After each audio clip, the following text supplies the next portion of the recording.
شاكة فيها ليه؟ لأن الهانم بنتي مفروض إنها في تانية ثانوي، ثانوية عامة، أكتر سنين مفروض يبقى فيها مذاكرة ويبقى فيها طول الوقت اهتمام بالدراسة. لكن الهانم في الفترة الأخيرة وخاصة من الفالنتين اللي فات، من شهر 2 اللي فات، ولقيت بنتي ما بقتش هي. عرفت إن هي اشتركت في جروب بنات وجت قالت لي يا ماما أنا اشتركت في جروب للبنات وبنتكلم وبندردش، هما في سني وأنا في سنهم.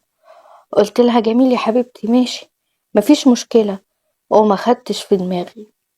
كل ما ادخل عليها الاقيها ماسكة التليفون وعمالة تشيت وتكتب وتضحك وتكتب وتضحك. اسكت. مرة اقول لها يا بنتي مذاكرتك يا حبيبتي، الايام ما بقتش باقي عليها كتير على الامتحانات، والامتحانات على ابواب، يا حبيبتي تالتة عايزة مذاكرة. وافضل اقول لها يا ماما يا حبيبتي كلام كتير، وهي تقولي ما تخافيش ما تقلقيش. انتي عارفة يا ماما، ده انا واصحابي بنذاكر مع بعض على التليفون، ده طلع منهم في بنات قدي في السن وبنقعد نختبر بعض، وانا اسألها سؤال وهي تسألني سؤال. قلت لها طب وماله، لو بتستفيدوا يا حبيبتي من بعض مفيش مشكلة، مفيش اي مشكلة. البنت كانت فاكراني مغفلة، اتاريها كانت بتكتب لحد من زمايلها تاني انا معرفوش اي سؤال في المواد العلمية بتاعتها، واترد عليها برضو بإجابة، تعمل لي سكرين شوت وتقولي بصي بصي يا ماما فلانة اهي بعتلي السؤال ده وانا جاوبت عليه، وقالت لي ايه دي، بتقولي برافو عليكي. انا فعلا ما كنتش عارفة الإجابة، فنفرح واقول الله على بنتي الله على بنتي اللي بتذاكر ومميزة، وهي كمان اللي بتجاوب على اسئلة صاحبتها. وبيني وبينكم علشان برضو انا يعني اقول لكم الحقيقة، انا ما كانش عندي علم قوي يعني بامور الجروبات ولا الكلام ده كله. المهم البنت بقت مشغولة جدا بشكل كبير، ولقيتها بتقعد معايا وتسألني أسئلة غريبة عن تفكيرها. يعني قوليلي يا ماما، هو انت اتجوزت انت وبابا عن حب؟ طب هو يا ماما اكيد اي راجل وست بيتجوزوا بيقربوا من بعض وبيبقى في بينهم علاقتهم الخاصة. بتفرق بقى لو واحدة متجوزة عن حب وواحدة متجوزة مش عن حب؟ فانا اجاوبها واقول لها طبعا انا بجاوب على نيتي. اه طبعا يا حبيبتي بتفرق، مهم قوي ان انت تحبي الشخص ده، وعلشان كده انا بتمنى لك تتجوزي واحد بتحبيه. تقولي اه طبعا، طب ادعيلي يا ماما وربنا كريم. اقول لها مش وقته يا حبيبتي، مذاكرتنا ودراستنا وشهادتنا اهم، والجواز هيجي. امتى افرح بيكي يا حبيبتي؟ بس الاول افرح بشهادتك. وطبعا كلام الامهات المعتاد ده. اتاري بنتي اشتركت في جروب، والجروب ده انا معرفش هي دخلت فيه ازاي، دخلت فيه قصدها حد ضافها، انا معرفش حاجة عن التفاصيل دي. او هي بعد ما انا اكتشفت الكارثة انا وباباها بتقول ان هي لقت نفسها اوريدي في الجروب مكتوب عليه للبنات فقط، الجروب من بره مكتوب عليه للبنات فقط، ولقيت نفسها جوه الجروب. اول حاجة واحدة كاتبة وسألت يا بنات الجروب ده معمول للأسئلة اللي بتدور في أذهاننا كبنات، أي واحدة عندها سؤال تسأله وأي واحدة تعرف تجاوبها على السؤال ده تجاوبها، وإحنا بنات مع بعضينا ومحدش هيعرف أي معلومة عن الجروب ده. البنت بتقول أنا جالي فضول إن أنا أسأل أسئلة كتير بتيجي في دماغي، وكنت بتكسف إن أنا أسألها، ولقيت واحدة بنت كاتبة طب أنا هسأل سؤال، يا ترى كلكم لما بتجيلكم البريود، اول سؤال اتسأل في الجروب البنت بتحكي وبتقول لنا، واحنا لما شفنا الشات الكتير لقينا دي كانت البداية، يا ترى لما بتجيلكم البريود يا بنات كلكم بتتوجعوا ولا ممكن في حد يكون ما بيتوجعش؟ بنت قالت انا بتوجع، والتانية قالت وبتوجع، والتالتة قالت ده انا بموت من كتر الوجع، ده انا بضطر ان انا انزل اخد حقنة. والبنات الكلام يبقى ما بينهم كله في النطاق ده عن الحاجات الخاصة جدا وأسئلة شخصية جدا تخصهم وكلام ما ينفعش منهم.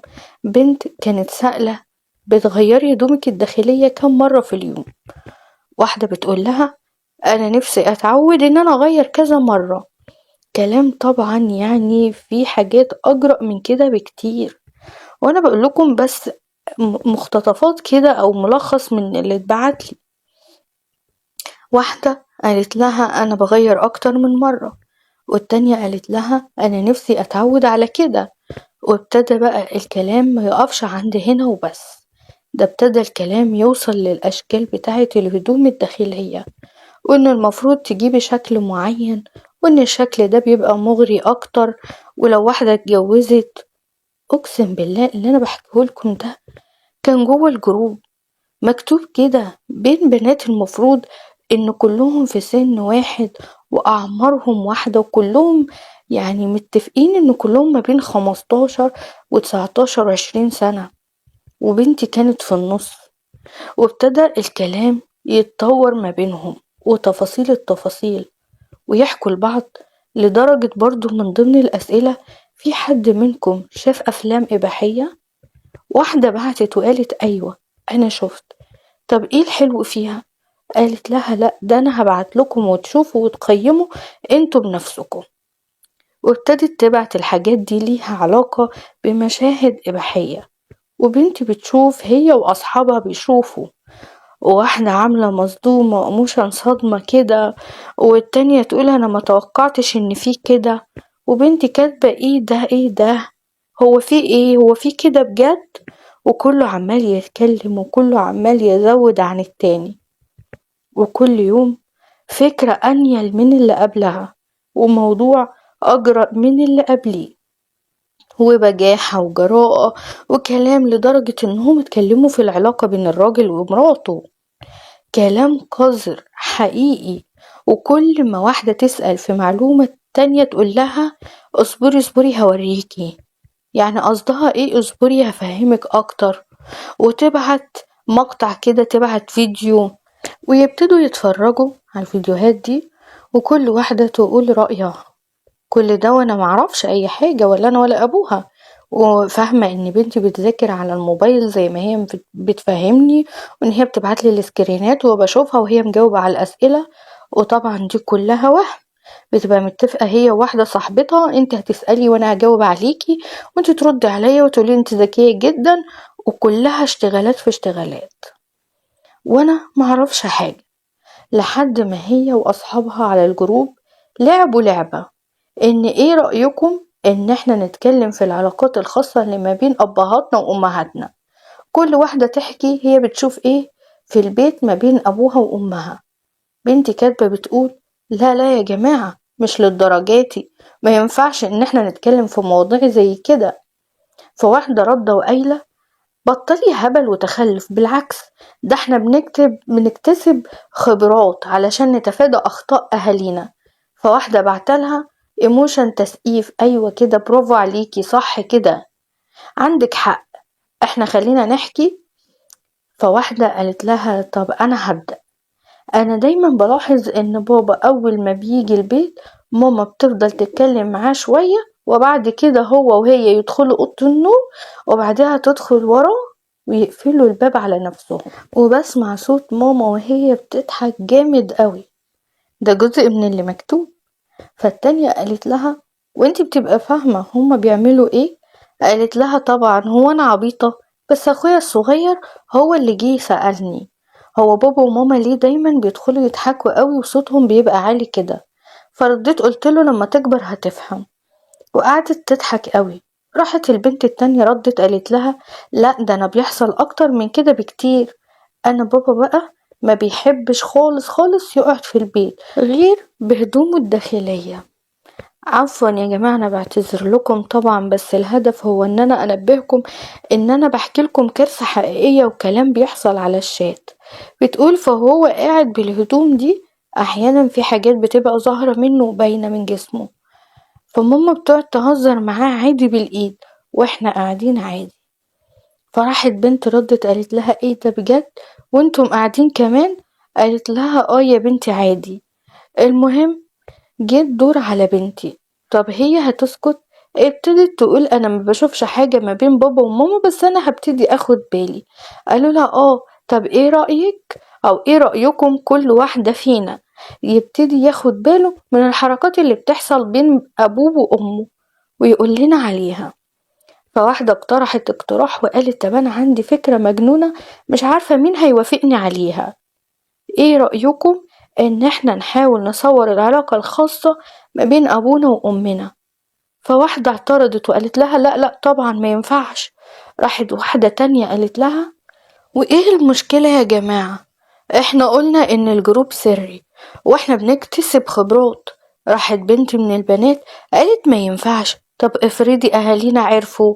راحت واحدة ردت وقالت لها هيعرفوا منين، احنا كل اللي بنعمله ان احنا نفتح الموبايل ونسيبه في الوقت اللي احنا عارفين فيه ان هما خلاص هيبقوا في الأوضة، ونسيب الموبايل شغال، ووقت ما الموبايل يفصل وكل واحدة تيجي باللي هي صورته أو سجلته ونبتدي نعرض ده مع بعض ونتبادل ده، وكل واحدة فينا تقول رأيها ايه وايه اللي استفادته وايه الخبرة اللي هتتجنبها لما تتجوز. والبنات كلهم اتفقوا على ان الفكرة لازم تتنفذ. وبيقول لهم ايه، بصوا بقى انتوا هتدخلوا وهتفتحوا الموبايل وهتدوسي على الكاميرا وهتثبتي الموبايل في اي مكان جايب السرير وتسيبي الموبايل وتخرجي، بس ده كل اللي مطلوب من كل بنت في الجروب. واجي بقى يسجل بقى ساعة ساعتين زي ما يسجل، اول ما يناموا هتتسحبي وتدخلي تاخدي الموبايل. طيب الموضوع تم ما بين البنات وبنتي كانت واحدة من البنات دي وما كانتش أول مرة، وكل واحدة فيهم صورت وبعدت جزء من اللي هي صورته، واللي بتضحك واللي بتهزر واللي بتقول لا ده انتي باباكي طلع جامد قوي، واللي بتقول دي مامتك بتعشق باباكي، دي مامتك مفروض تبقى تقيلة اكتر من كده.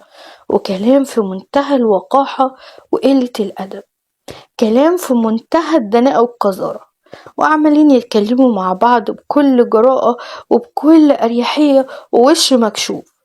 واللي تقول لها أنا نفسي أتجوز واحد زي باباكي وربنا يرزقني بيه وادعولي يا بنات، والبنات يقولوا لها أمين يا أختي وكلنا نبقى زيك، وحاجة آخر قلة أدب.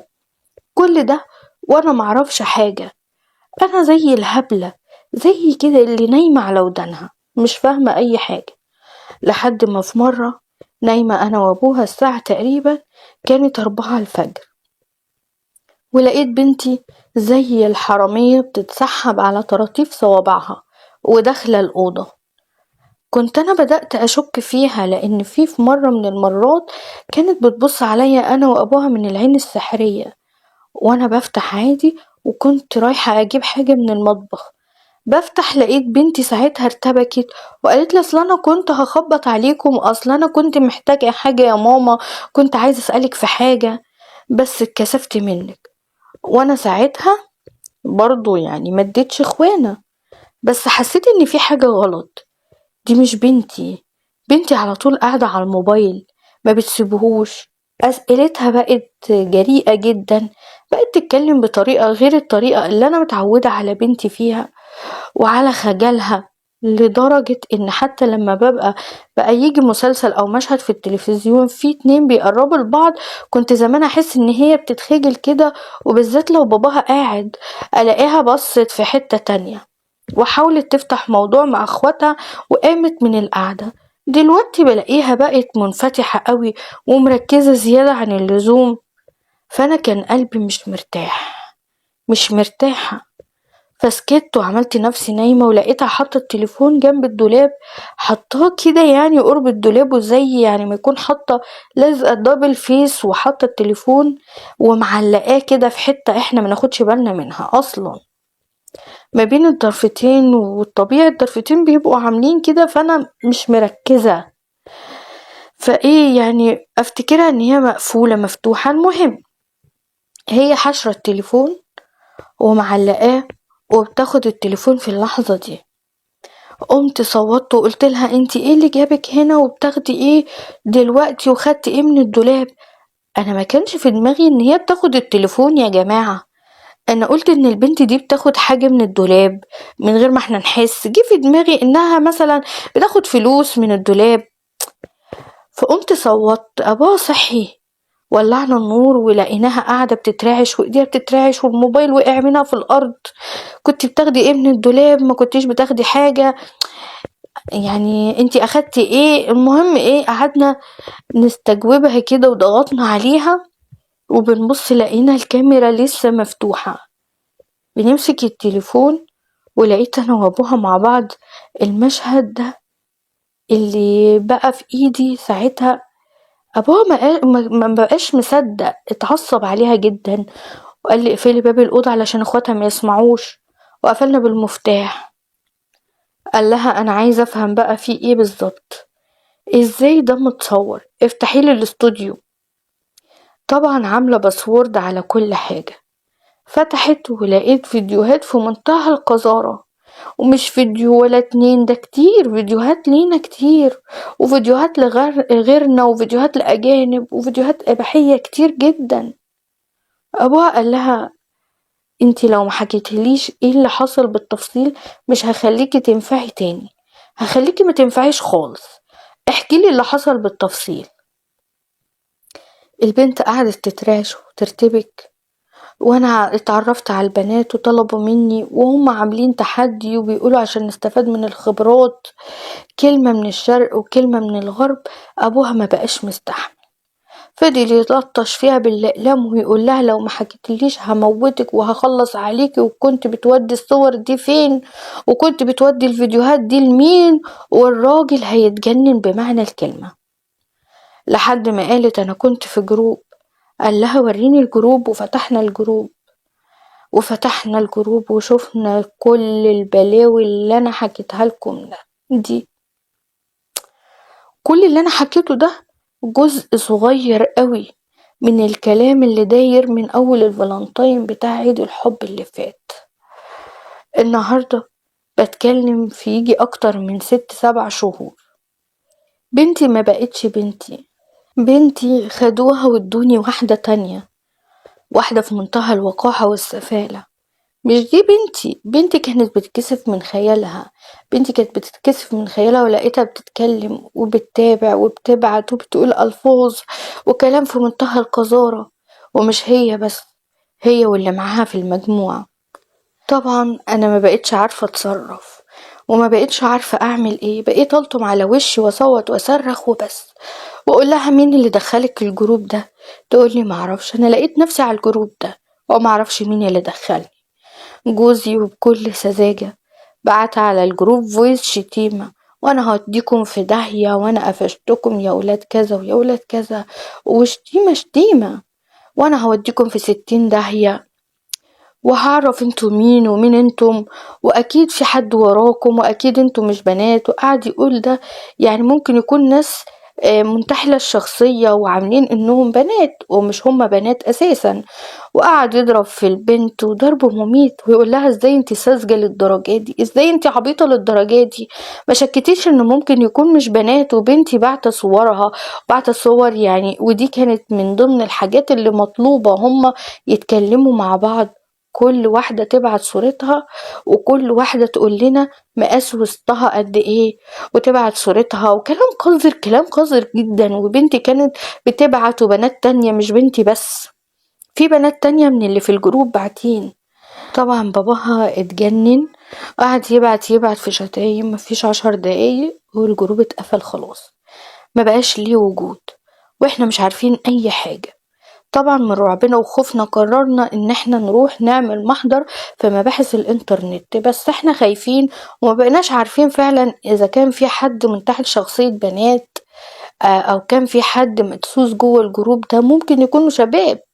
طب الصور دي كان ممكن حد يستغلها، كان ممكن حد يبعتها. طب الفيديوهات اللي اتصورت ليا وللأهالي ناس تانية، ما كل واحدة كانت بتبعت فيديوهات لأهلها، ففي كذا حد باعت غير بنتي.